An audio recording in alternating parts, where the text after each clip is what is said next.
ఏం పేరునా ఏం చేస్తుంటారు? మస్తాన్ షేక్. ఏం చేస్తారు? బిజినెస్ చేస్తాం. ఎలా ఉంది వైసీపీ రూలింగ్ 5 years? బాగానే ఉంది, అంత చెడ్డగా ఏం లేదు, మరి అంత తీసేయాల్సింది ఏం లేదు. Everything is good. ఈ నియోజకవర్గానికి సంబంధించి సమస్యలు ఏమున్నాయా? ఎమ్మెల్యే గారు అందుబాటులో ఉంటారా మీకు?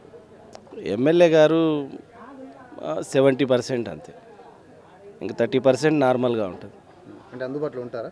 ఉంటారు. ఇక్కడికి రావడం వస్తారు. ఈ గడప గడపకు వచ్చినప్పుడు వచ్చినారు. దానికి ముందంతా వస్తాడు, మంత్లీ ఒకసారి వచ్చిపోతా ఉంటాడు ఆయన.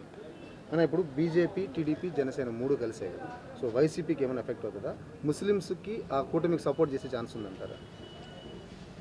అది వాళ్ళ ఒపీనియన్, మనం ఏం చెప్పలేము. మీరేమనుకుంటారు, ఎలా ఉండొచ్చు? నేను వైసీపీకి దెబ్బ ఏం ఉండదు, నా ఐడియా ప్రకారంగా ఏమీ ఉండదని అనుకుంటాను.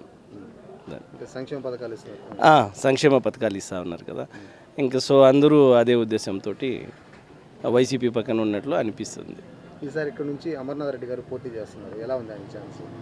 చెప్పలేము మనం, చెప్పలేము. సో సీఎం ఎవరు అవ్వచ్చునా మీ ఒపీనియన్ ప్రకారం నెక్స్ట్?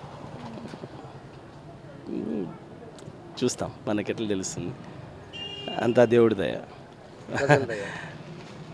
పైన దేవుడు ఉన్నాడు, ఇక్కడ ప్రజలు ఉన్నారు, అర్థమైపోయింది అనుకుంటా.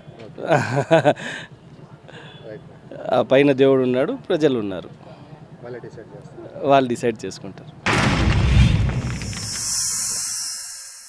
Like and subscribe Eagle Media Works.